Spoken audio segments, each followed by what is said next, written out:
OK.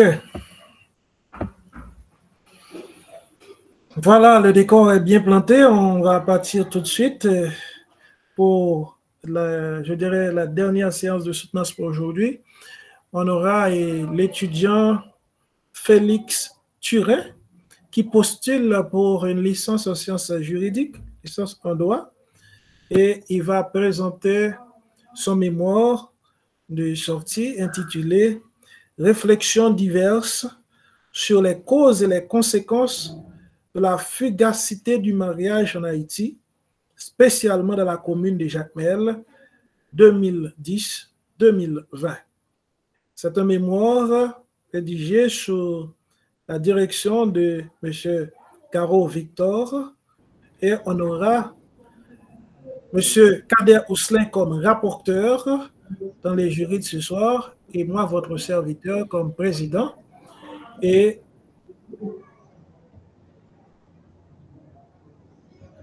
M. Turin, j'espère que vous êtes prêt. Oui. OK.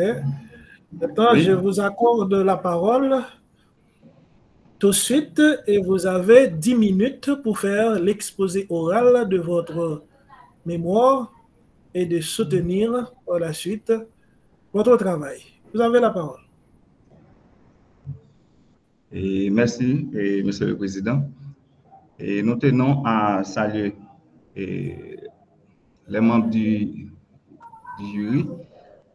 Et aujourd'hui, j'ai l'honneur de vous exposer ou bien de vous présenter mon mémoire de sortie intitulé « Réflexions diverses sur les causes et conséquences de la fugacité du mariage en Haïti, spécialement dans la commune de Jacmel, de 2010 à 2020. » Et je réponds au nom de Félix Turin. Le plan de présentation est réparti comme suit. Et intérêt du sujet, problématique, hypothèse, la méthodologie et l'objectif, et puis la présentation des résultats, enfin la conclusion. Ce mémoire s'intéresse à la fugacité du mariage, phénomène marqué par l'instabilité croissante des unions conjugales dans les sociétés contemporaines. Autrefois perçu comme une institution durable fondée sur les valeurs sociales, religieuses et économiques, le mariage tend aujourd'hui à banaliser, voire à perdre de centralité dans les parcours de vie. L'étude d'analyse des causes de cette évolution, notamment la montée de l'individualisme, le changement de mentalité, l'évolution du droit matrimonial et l'impact des mutations culturelles et économiques. À travers une approche multidisciplinaire, mêlant sociologie, droit et psychologie, ce travail met en lumière les nouvelles représentations du couple et les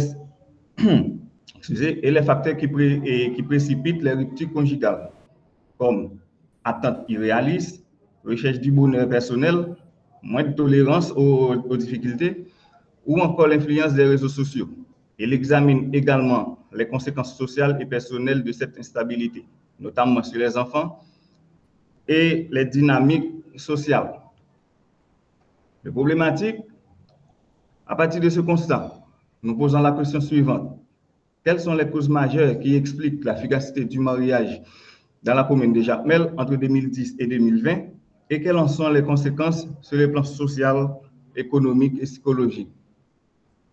La fugacité du mariage dans la commune de Jacmel entre 2010 et 2020 serait principalement liée à des facteurs socio-économiques, mais aussi à un déficit de préparation psychologique et spirituelle des partenaires à la vie conjugale, ce qui entraîne une instabilité affective, la désintégration des foyers et un impact négatif sur les enfants et la communauté. En méthodologie, pour mener cette réflexion, nous avons opté pour une approche qualitative combinée à des éléments quantitatifs. Et l'étude repose sur les enquêtes de terrain réalisées dans la commune de Jacmel, des entretiens semi-directifs avec des couples, des responsables religieux, des psychologues, des travailleurs sociaux et des juristes. Une analyse documentaire a également été conduite à partir du texte de loi études antérieures, des rapports d'organisation locale. Notre objectif principal était donc d'encourager l'État haïtien de concert avec les autorités civiles et les institutions d'éducation à faire de consolidation du mariage une priorité du moment. Notre mémoire est structurée en 3 chapitres et chaque chapitre comprend 3 sections. Le premier chapitre est consacré à une approche théorique et contextuelle du mariage en Haïti. Il permet de poser les bases du sujet. Le deuxième chapitre analyse les causes de l'efficacité du mariage dans la commune de Jacmel de 2010 à 2020. Il détaille l'approche adoptée pour aborder les sujets. Enfin, le troisième chapitre est dédié à l'interprétation des résultats et à la discussion. Il permet de tirer des conclusions et de confronter des résultats et proposer des pistes de réflexion. Pour les résultats, l'efficacité du mariage peut avoir plusieurs causes. Mais on les classe ces causes-là en 2 catégories, les causes internes et les causes externes. Pour les causes internes, l'efficacité du mariage peut avoir la pression d'une relation de mariage peut rendre des différences plus évidentes à un mariage fugace et la mauvaise communication, ou l'incapacité de résoudre les conflits peut rapidement mener à des désaccords majeurs, attentes irréalistes ou trop idéalisées, manque de préparation à la vie. Et pour les causes externes, il y a la pression sociale ou familiale, des attentes extérieures comme normes culturelles ou influence des amis, problèmes économiques, conflits, stress, l'influence technologique, les réseaux sociaux ou des distractions extérieures peuvent perturber la relation et la rendre moins durable et sans écarter ce fléau qui gangrène notre société. L'instabilité sociale ou politique ou des facteurs externes tels que des troubles sociaux, politiques ou même des déplacements géographiques peuvent compliquer le maintien d'une relation stable. Cette efficacité peut avoir des conséquences. Premièrement, sur les individus. Sur les individus, la rupture de mariage engendre de la souffrance psychologique, de la déception et un sentiment d'échec, voire une perte de confiance en soi et en autres. Deuxièmement, sur les enfants, ils sont souvent les plus touchés. La séparation des parents peut provoquer un déséquilibre affectif, des troubles du comportement, un repli sur soi, voire des difficultés scolaires. Et enfin, sur la société, on observe une augmentation des familles monoparentales, une fragilisation des structures familiales et parfois une plus grande dépendance à l'égard des aides sociales. L'efficacité du mariage devient alors un problème collectif. Enfin, l'efficacité du mariage a des effets profonds sur la famille, tant sur le plan émotionnel, économique, éducatif et social. Si certaines séparations peuvent être bénéfiques pour fuir des relations toxiques ou violentes, il est essentiel de promouvoir une culture de responsabilité, du dialogue et de la préparation à la vie conjugale. La stabilité du mariage n'est pas une fin en soi, mais elle demeure un facteur clé de l'épanouissement des familles et par extension de la société. Notre mémoire n'accepte pas la prétention de résoudre tous les problèmes liés à ce phénomène, mais il propose une base de réflexion utile en vue de futures recherches et d'actions concrètes. Pour finir, je tiens à vous remercier vivement mon encadrant, Maître Victor Gao, ainsi que toutes les personnes qui m'ont aidé dans l'élaboration de ce travail. Je suis présent disponible pour répondre à vos questions et vous en remercie pour votre attention. Merci. Merci, Monsieur Turin. Et vous avez respecté, et vraiment, vous êtes dans le temps, vous avez respecté le temps. Et j'apprécie aussi votre exposé. Mais sans plus de commentaires, je vais passer la parole à votre encadreur, mon collègue Victor.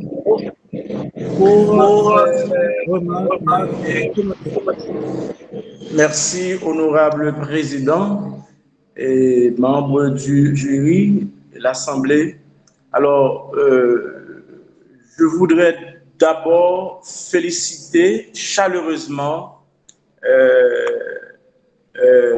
Monsieur Félix Turin pour la qualité et la pertinence de sa présentation sur la fugacité du mariage en Haïti, spécialement à Jacmel. Donc, son travail reflète un engagement sérieux et une compréhension approfondie du sujet, hein, ce qui est très encourageant pour un mémoire de licence. Donc, je l'encourage vivement à poursuivre ses recherches avec le même sérieux. C'est un homme très sérieux, hein, ponctuel, respectueux. Et donc, je vous conseille à continuer avec ces mêmes qualités, même rigueur, car ce thème est d'une grande importance sociale, hein, et mérite d'être exploré davantage. Donc, je l'invite aussi à recevoir, après cet exposé, avec ouverture, hein, les remarques et recommandations qui seront formulées afin de pouvoir enrichir, je dirais, et approfondir son travail. Donc, sur ce, je vous dis merci et je vous félicite, Monsieur Turin. Bravo, bravo, bravo. Et je vous passe la parole, Monsieur le Président. Merci, mon cher collègue. Rapidement, je vais passer la parole au et vous avez la parole, mon cher. Merci, Président. Et maintenant, j'espère que vous m'entendez. On vous entend très bien. Ok, ça va. Bon, moi-même, je félicite l'étudiant Félix Turin pour sa présentation. Donc, c'était une très belle présentation. Et bon, à entendre Félix Turin, je comprends bien qu'il a la capacité orale de présentation, mais pour un étudiant en droit, la capacité orale ne suffit pas. Un étudiant en droit doit savoir écrire, doit savoir et respecter les principes. Donc, je peux même oser dire, après la soutenance de cet étudiant, que la présentation n'est pas, comment dirais-je, n'a pas un fondement assuré. Pourquoi est-ce que je le dis? Parce que l'étudiant Félix Turin, vraiment, n'a pas, en lisant son travail, j'ai pu observer qu'il n'a pas observé le canevas de l'IUS. Premièrement, regardons ensemble le titre de son mémoire. Il dit « Réflexions diverses sur les causes et les conséquences de la fugacité du mariage, spécialement dans la commune de Jacmel 2010-2020. » Donc, pour moi, et selon le regard maintenant des exigences de l'IUS, au regard du canevas de l'IUS, donc ce titre-là ne convient pas. Hein. Ce titre-là ne convient pas parce que je ne vois pas la variable. Donc, il y a la variable indépendante est là, mais la variable indépendante n'est pas là. Donc, dans un mémoire, dans un sujet de mémoire, surtout en licence, en L4, donc il y a toujours deux variables. La variable dépendante et la variable indépendante. Mais ici, dans ce sujet, donc, je ne vois pas la variable indépendante. Et puis, si je continue, il y a également la pagination, hein, de son travail. Et alors, si je prends les pages préliminaires, c'est-à-dire les pages de remerciement, de dédicace, alors ici, je dois maintenant dire d'abord à l'étudiant Félix Turin que son travail de mémoire n'a pas non seulement alors des résumés, mais aussi de conclusions. Je ne vois pas ni la conclusion ni le résumé de son travail. Ça, c'est une première remarque. Et deuxième remarque que je fais, c'est surtout en ce qui a trait à la pagination de son mémoire. Donc, la pagination à l'IUS, alors quant au canevas de l'IUS, se fait en haut et à droite. Et à droite. C'est parce que maintenant,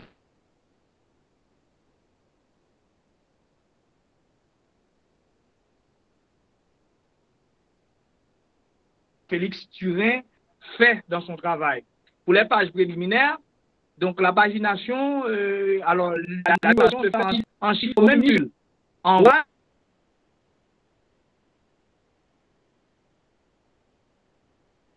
c'est-à-dire à partir de l'introduction jusqu'à la dernière page, c'est avec des chiffres arabes, oui c'est bien, mais c'est en haut et à c'est pas à droite, c'est pas au centre, comme fait l'étudiant Félix Turin. Maintenant, voilà, je viens de te dire, Félix Turin, que ton travail n'a pas de résumé. Donc, je vois ici, au lieu de mettre d'abord dédicace avant, d'abord dédicace, tu mets résumé, alors remerciement, et ensuite dédicace. Voilà. Bon. Et pour il y a également ton introduction. Bon, si je vois dans un travail de recherche, il y a les 3 parties principales, l'introduction, le développement et la conclusion. Bon, ici, alors je viens de te dire que la conclusion fait défaut dans ton travail de recherche.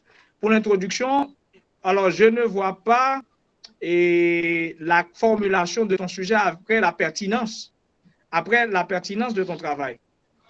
Et je peux constater qu'il y a des vides également au niveau de l'introduction, des vides. Voilà. Je ne vois pas la formulation de ton sujet après la formulation, après ta justification. Et en plus,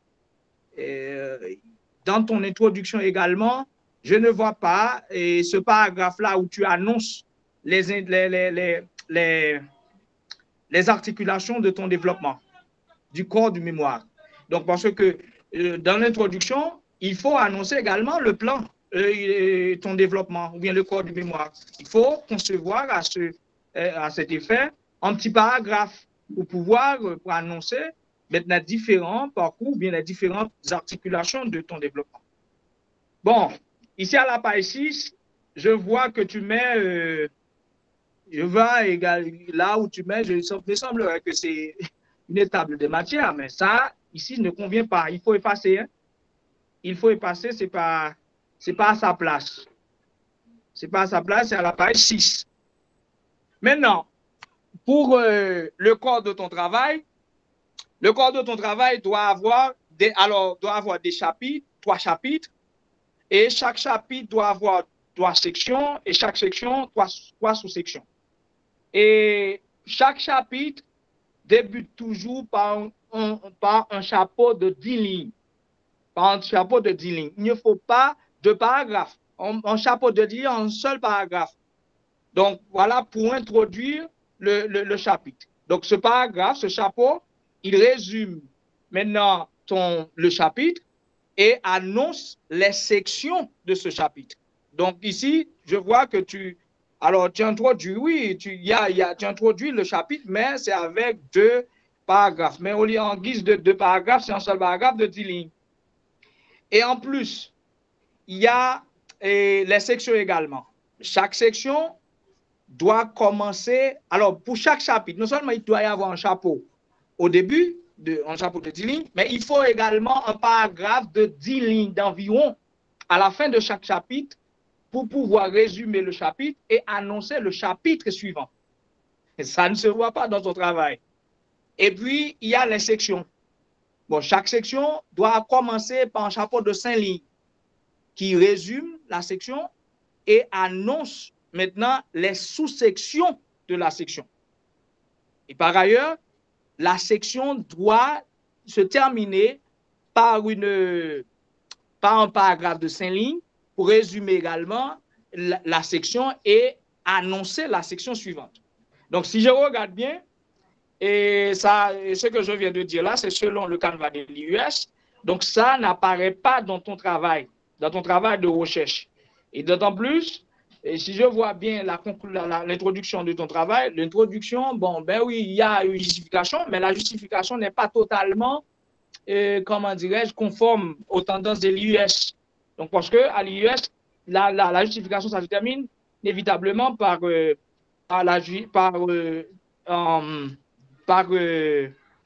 la formulation du. Donc, c'était là concernant les articulations de ton travail. Et également, je te rappelle que dans ton travail, je ne vois pas de conclusion. Donc, si tu veux, par exemple, avoir une note satisfaisante ou bien être autorisé pour le dépôt définitif, donc il faut au moins respecter ces principes-là, parce que c'est vraiment important, et de sorte que je peux dire moi-même, ton travail, la soutenance que tu fais là, ce n'est pas une soutenance fondée vraiment. Bon, à part ces remarques-là que je viens de te faire, Félix Turin, il y a également des incohérences grammaticales, de syntaxe et de syntaxe, de grammaire que je constate également dans ton travail. Si maintenant je reviens à la conclusion, alors, je reviens au remerciement. Donc, je constate que tu dis, par exemple, à la page préliminaire 2, tu dis en effet, le terme de notre cursus universitaire est certes sanctionné par la rédaction d'un travail scientifique digne de ce nom désigné sous le pseudonyme. Alors, pseudonyme, je ne crois pas que ce mot-là, ça convient, hein? Pseudonyme de mémoire. Est-ce que ce nom-là, mémoire de licence, c'est un pseudonyme? Donc, à revoir, c'est à revoir. Et puis, alors, au deuxième paragraphe de cette page, j'ai pu également constater une incohérence. Par exemple, tu dis, de prime abord, nos remerciements sont tournés vers Dieu, le Tout-Puissant, le Maître des temps. Nous ne pouvons nous passer des orientations scientifiques. Ça, c'est pas normal. Donc, tout ce paragraphe est à revoir. Hein? Il y a beaucoup de paragraphes à revoir. Il y a beaucoup d'incohérences, ouais, beaucoup de fautes d'orthographe, beaucoup de fautes de syntaxe dans ton travail. Et je me demande, si tu as vraiment suivi les principes, alors les consignes de ton directeur de mémoire. Par exemple, là, ici, toujours à la même page, mais paragraphe 3, tu dis, nous ne saurions passer sous silence sans pour autant témoigner notre marque de gratitude. Passer sous silence, c'est une expression verbale transitive. Donc, je ne vois pas le groupe nominal complément d'objet direct. Hein? Donc, beaucoup de cohérence. Et on est ici à la page préliminaire 3. Donc, ici, pour les abréviations, il y a une façon de faire. Hein? Il y a une façon de faire, Félix Turin. Donc, par exemple, quand le mot qu'on veut abréger, si tu, par exemple, tu veux terminer l'abréviation par la dernière lettre du mot, eh bien, ça ne se termine pas par un point. Mais dans le cas contraire, il faut terminer l'abréviation par un point. Par exemple, tu dis Code civil. L'abréviation C.CIV. Parce que civ ne se termine pas par la dernière lettre du mot civil. Il faut terminer l'abréviation par un point lorsque ça ne se termine pas par la dernière lettre du mot. Bon, on continue. Pour l'introduction, on en a déjà parlé, il y a des fautes, c'est vrai. Par exemple, on est à la page 1 de l'introduction. Tu dis par exemple, notamment, la montée à la page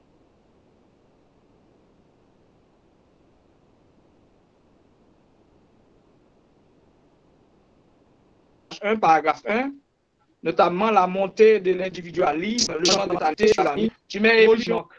Il faut ajouter. Il y a beaucoup d'autres incohérences dans ton travail. Ici, on est à la page 2, Philippe Turin. On est à la page 2, où par exemple, tu dis, loin d'être à la page 2, loin d'être un bon fondement pour un mariage durable, résiste aux épreuves de la vie commune. Ah, bon, je ne pense pas que c'est le bon mot, résiste.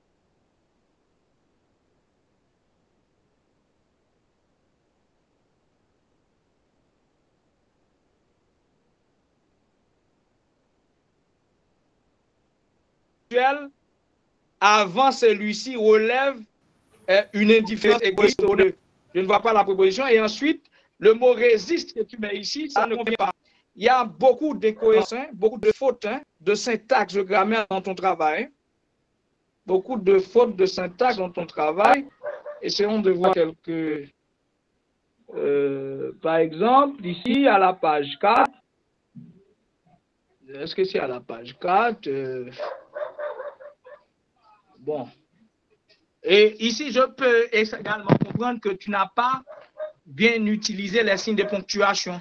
Là où tu dois mettre des points, alors des virgules, des points virgules.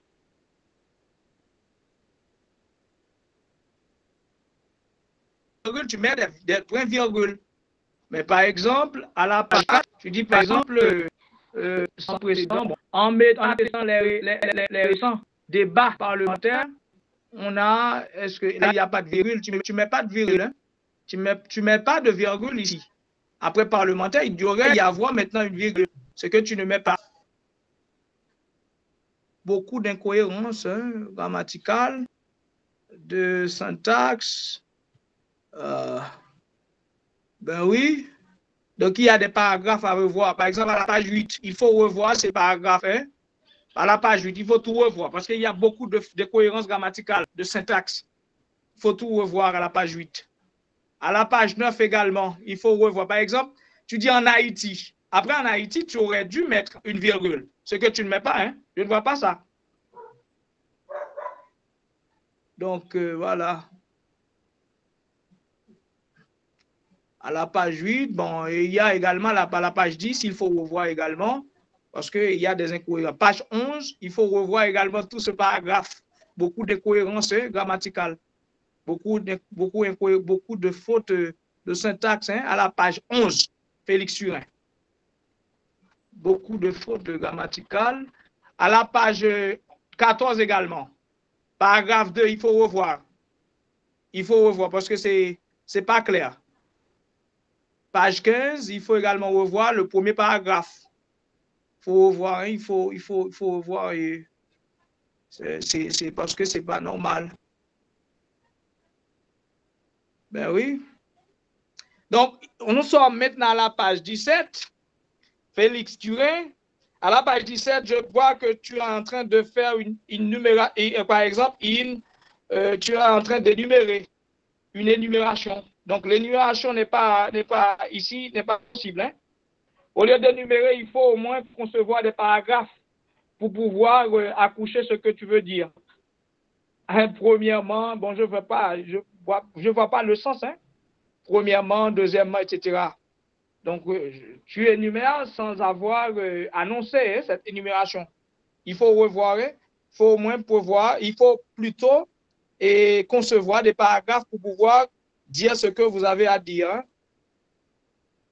Ce que vous avez à dire. Et ce que je dois te dire également, les paragraphes se mettent, alors chaque chapitre se met sur une nouvelle page, Félix Turin. Mais ce n'est pas le cas pour les sections. Les sections et les sous-sections ne se mettent pas sur une nouvelle page.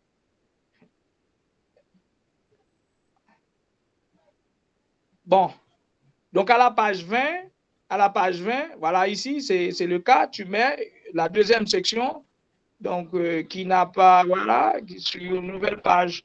Et le premier paragraphe est à revoir également. Parce qu'il y a beaucoup de cohérence, beaucoup de fautes grammaticales.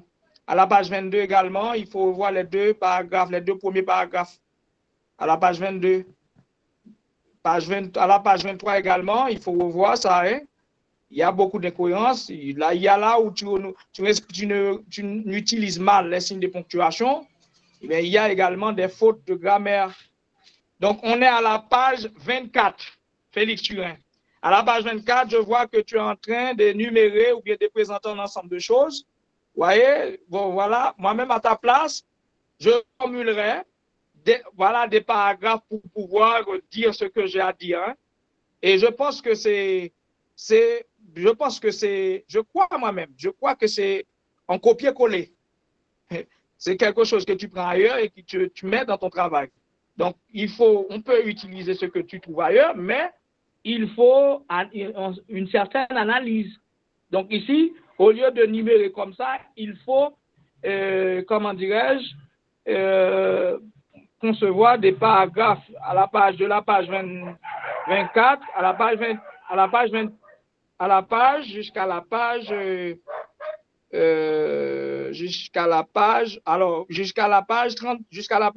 31. Il faut revoir ces éléments-là. Donc, parce qu'on travail de recherche, c'est un travail qui est soumis à une discipline rigoureuse. Ce qu'on fait en réalité, Félix Turin, c'est pas pour toi, c'est pour tout ton public, et ça reflète également l'image de l'université. Et moi-même, je vois que le canevas est tout à fait écarté. Je peux pas citer toutes les incohérences de ton travail, parce que moi-même, si c'était moi, ton directeur de mémoire, donc je n'aurais pas autorisé le dépôt, parce qu'il y a tellement d'incohérences. Hein. C'est à toi de t'entendre avec ton directeur de mémoire pour pouvoir peaufiner. Moi, je dis peaufiner, mais pour pouvoir revoir, parce qu'il y a tellement d'incohérences. Donc, le temps est parti, c'est tellement court. Je n'aurai pas le temps afin de tout dire, mais il faut relire, hein, il faut aller relire et de concert. Il faut revoir de concert avec ton directeur de mémoire pour que tu puisses déposer un travail digne de ce nom. Parce que l'IUS, c'est une université.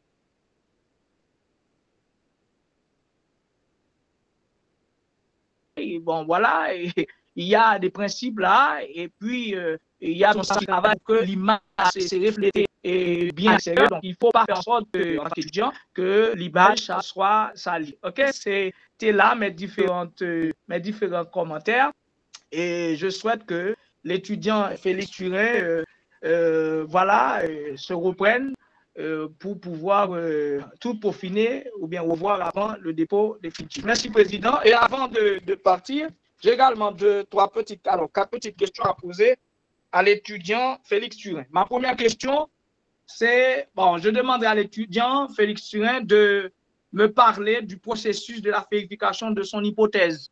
Comment est-ce qu'il a procédé pour pouvoir vérifier son hypothèse? Donc, deuxième question, deuxième question, quelle est la variable dépendante de son travail? Bon, j'ai bien vu et son sujet, j'ai beau rechercher, je n'ai pas vu maintenant sa variable est dépendante. Donc, merci, monsieur Félix Turin, de préciser ta variable dépendante de ton sujet. Et ensuite, je lui demanderai quel rapport y a-t-il entre mariage et le développement d'une société? Quel rapport y a-t-il entre mariage et développement d'une société? Donc, je crois avoir dit. Merci, Président, pour m'avoir accordé la parole.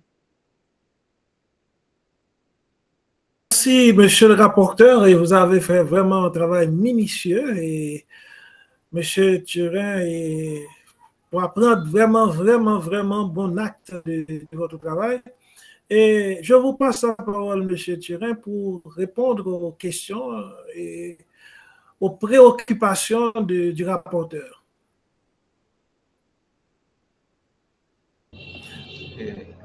Merci, monsieur. Merci, monsieur le rapporteur. Et bonne note est prise. Alors, je vais travailler là-dessus afin que je parvienne à un travail de qualité et également un travail définitif. Et vous me posez une question et de fait différence entre mariage et développement. Entre mariage et développement. Et dans notre société, le mariage est bien considéré comme la première institution. Et c'est à travers cette institution-là et qu'on va commencer commencer à faire le développement à travers cette communauté.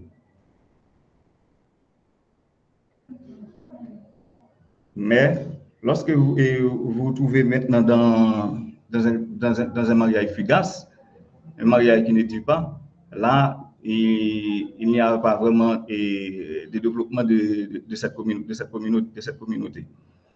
Et parce que l'économie qui est constituée pour développer cette communauté va se diviser en plusieurs parties. Et parce qu'on va avoir d'autres familles élargies, et du côté de l'homme ou de la femme. Et là, si c'est du côté de la femme et du côté de l'homme, l'homme là devrait prendre sa responsabilité et devrait prendre sa responsabilité ou bien ses responsabilités à travers d'autres familles et d'autres familles qu'ils ont créées.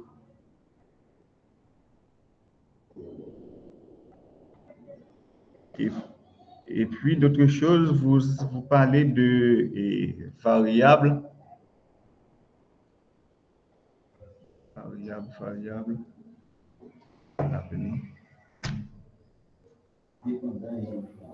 Variable dépendant.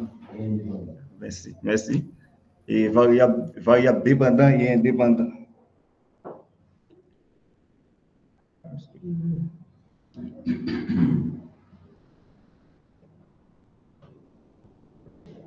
Monsieur l'encadreur, est-ce que vous pouvez m'expliquer un peu ces variables afin de vous répondre?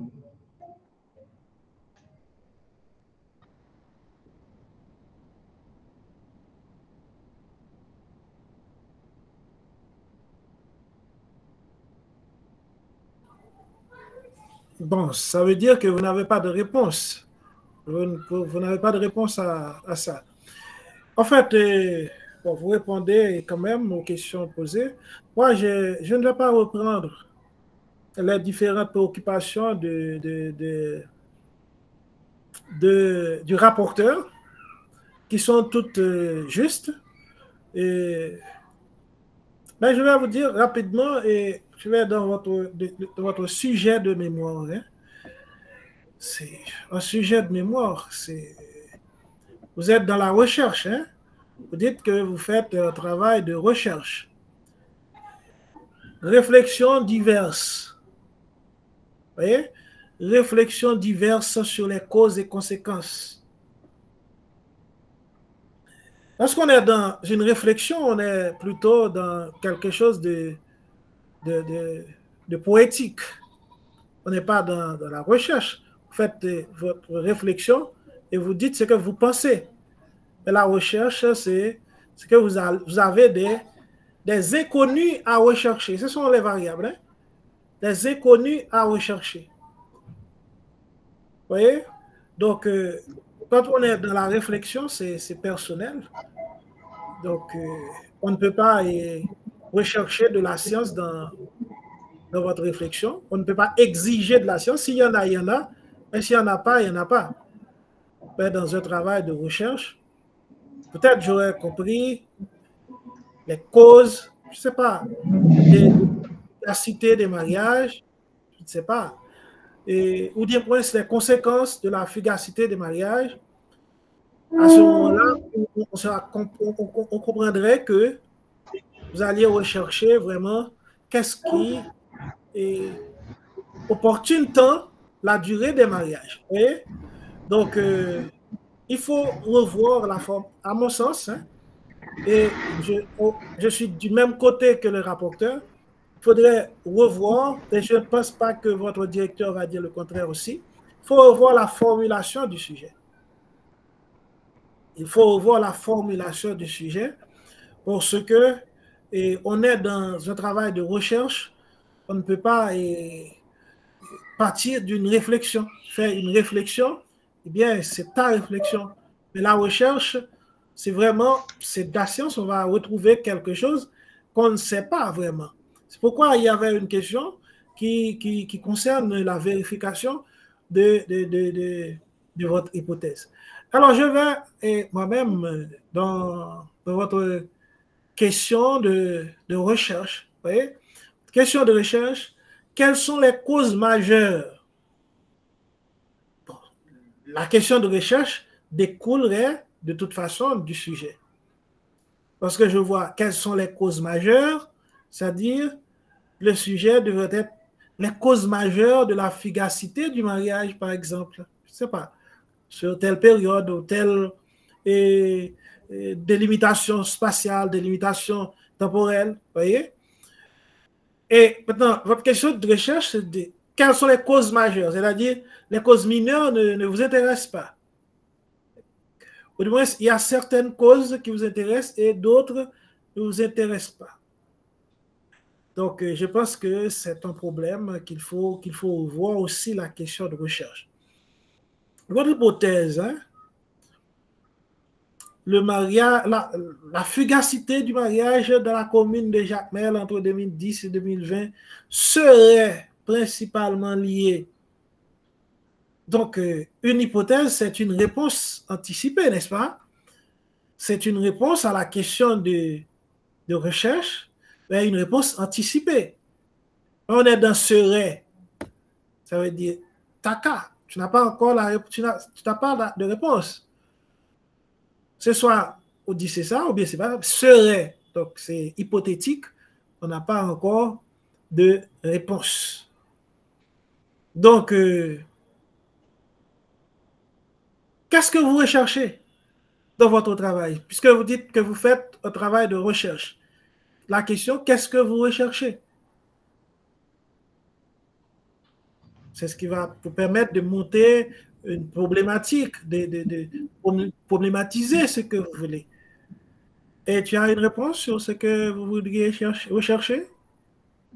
Alors, vous avez une réponse sur ce que vous voudriez rechercher. Excusez-moi. Ah oui. Je vous écoute. Oui, bon, la réponse. Je voulais rechercher quoi? Je voulais rechercher les causes. Les causes et bon, je voulais pas dire les causes majeures encore, mais les différentes causes qui rendent le mariage fugace dans notre communauté. Parce qu'on a pu observer de nos jours une montée de mariage de mariage éphémère dans notre communauté. Malgré à travers nos recherches, et nous avons constaté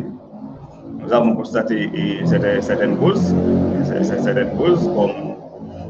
comme irrespect, comme les violences verbales et psychologiques, et la migration. La migration, ce sont les principales causes, vraiment, mais l'objectif, c'était ça, c'était chercher les différentes causes vraiment qui peuvent avoir les mariages fugaces.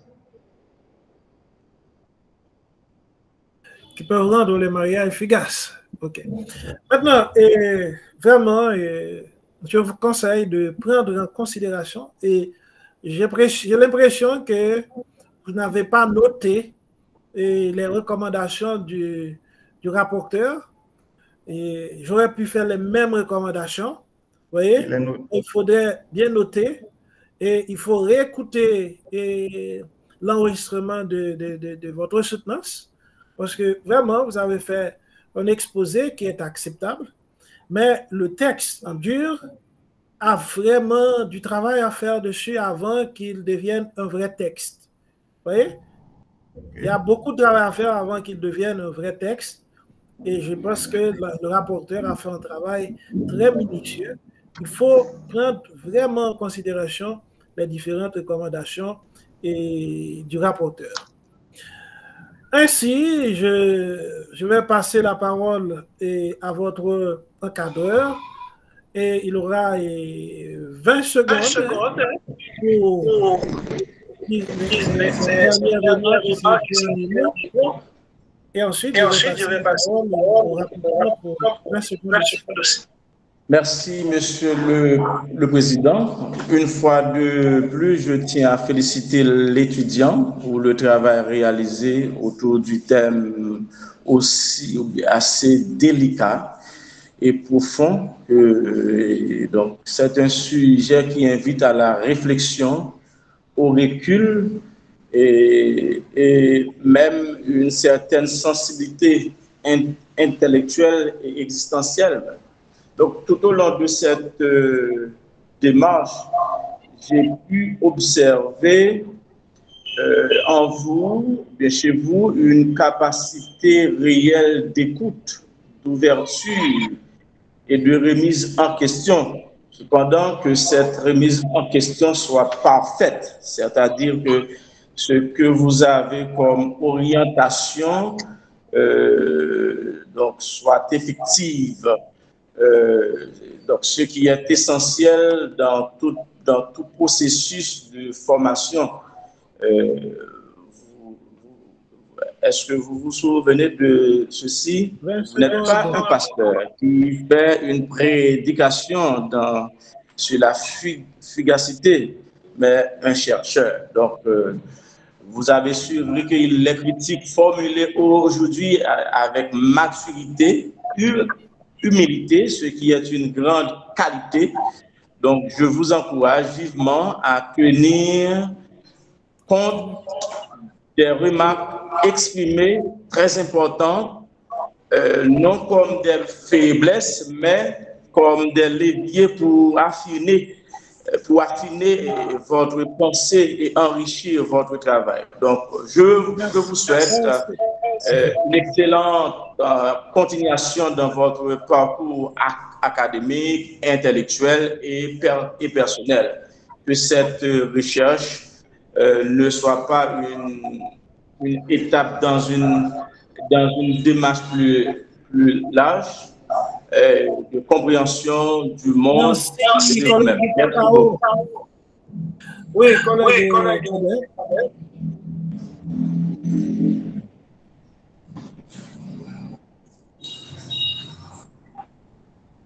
Il ne répond pas. Et monsieur Thierry, vous avez 30 secondes pour remercier. Ok. Merci.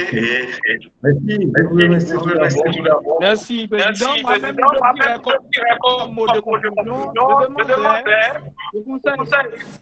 Allô?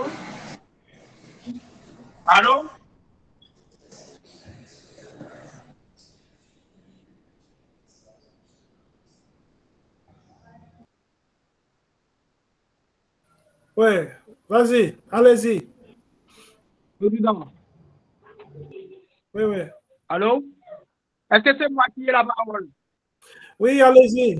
Ok, moi-même, je dirais... Oui, vous avez la parole, mais vous avez... Oui, je dirais que, comme mot de conclusion, je conseillerais l'étudiant à revoir avec son directeur de mémoire et son écrit ou bien son papier en termes de grammaire, orthographe et de grammaire, en termes d'orthographe, de grammaire et en termes de respect du canevas de l'IUS. Merci, Président.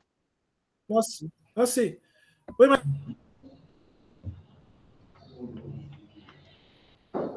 Oui, monsieur Thierry. Merci.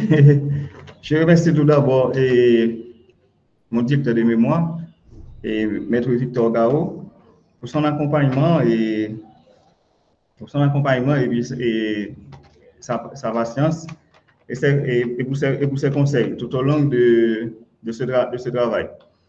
Ma profonde gratitude va également à ma famille et pour leur soutien et sans oublier mes amis avec qui je partage les joies. Et je partage les joies et à tous ceux et celles qui avaient contribué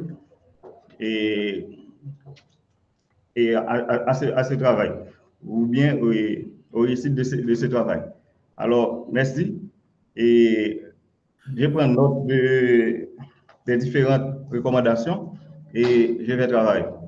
Merci. Merci beaucoup et merci à mes collègues du jury. Merci à chacun de vous. Je pense que c'est la dernière soutenance de ce soir et je remercie tout le monde et je demande à l'opérateur d'arrêter l'enregistrement puisque c'est la fin. Et merci, bonne soirée à tous.